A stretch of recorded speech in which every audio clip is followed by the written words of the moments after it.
Hey folks, Dr. Hagmeyer, and this is part 2 of a video series on MTHFR mutations. And if you're just joining us, I'd encourage you to go back, watch that first video that I did on MTHFR mutations.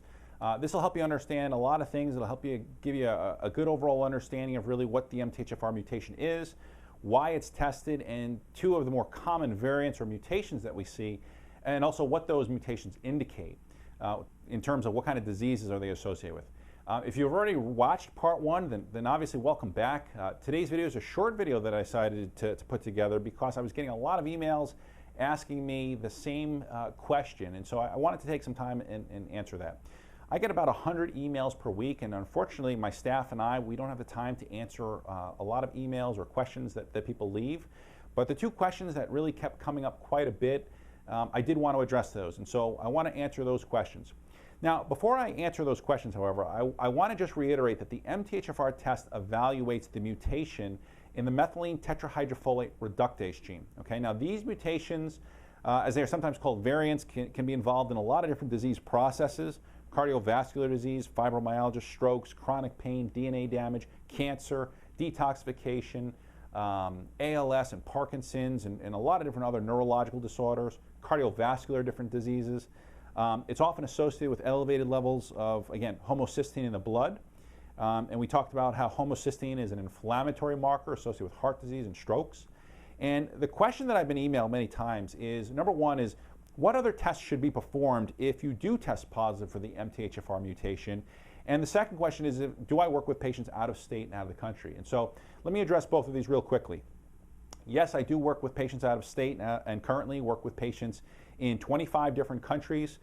Many of the laboratories and tests that we use to work with patients actually can be done either at home or any LabQuest, hospital, or LabCorp blood draw center. Okay? As it relates to the kind of testing, this really does vary from person to person based upon that person's health history. Okay?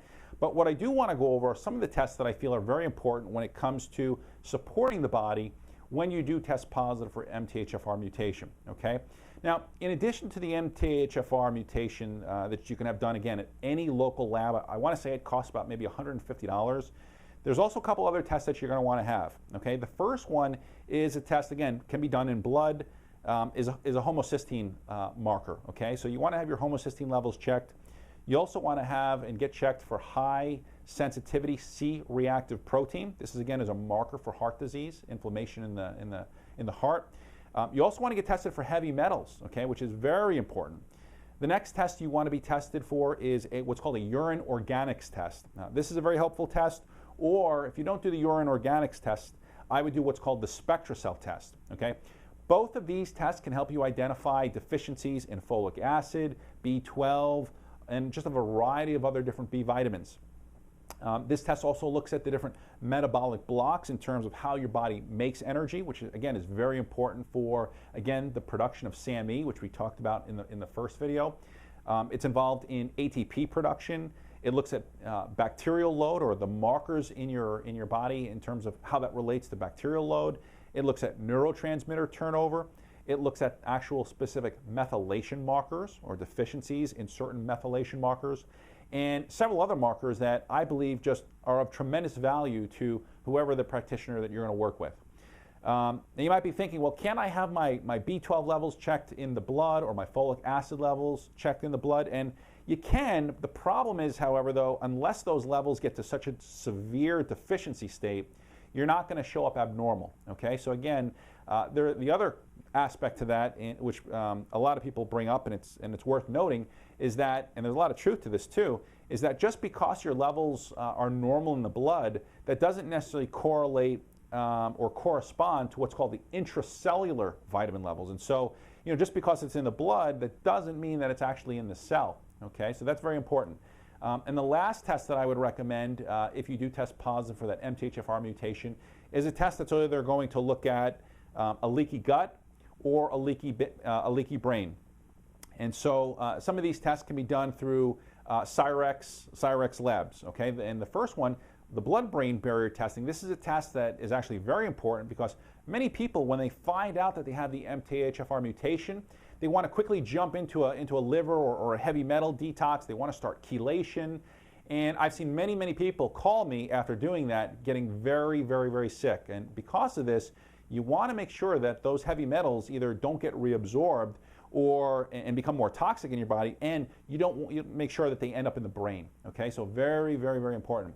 One of the easiest home tests you can do to clue you into whether or not you have a leaky brain is something called the GABA challenge. Okay, and this is very simple to do. Simply taking GABA, which is a supplement, GABA, G-A-B-A. Again, this is a supplement. It's sold in health food stores. Many people take it actually because it has a calming effect on the body. However, this is really important. If you experience with GABA, well, I should say this.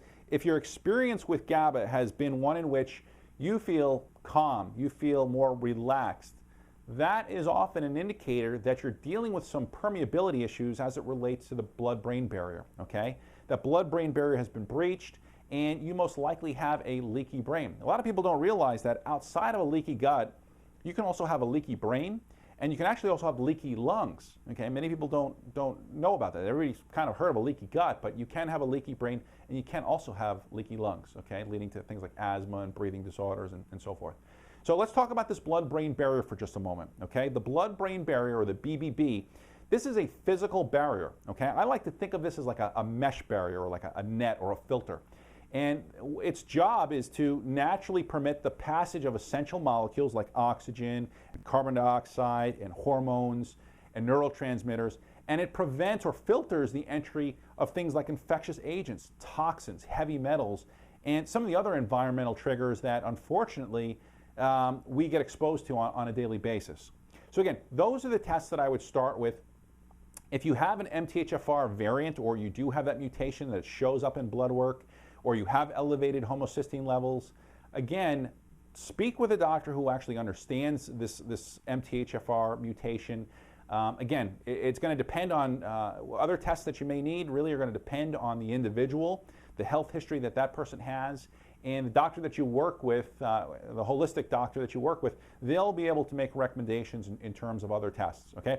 But these tests that I mentioned, these are all great starting points, and hopefully this helps you understand that in order to truly address the MTHFR mutation and your health problem, it's more than just taking folic acid, it's more than just taking B12, and whoever you work with will be able to help point you and guide you and take you in that journey of recovering your health, okay? Well, I just wanted to keep this video real quick, real short, but my next video, this will be the third video that we do. This will be my last video on MTHFR mutation.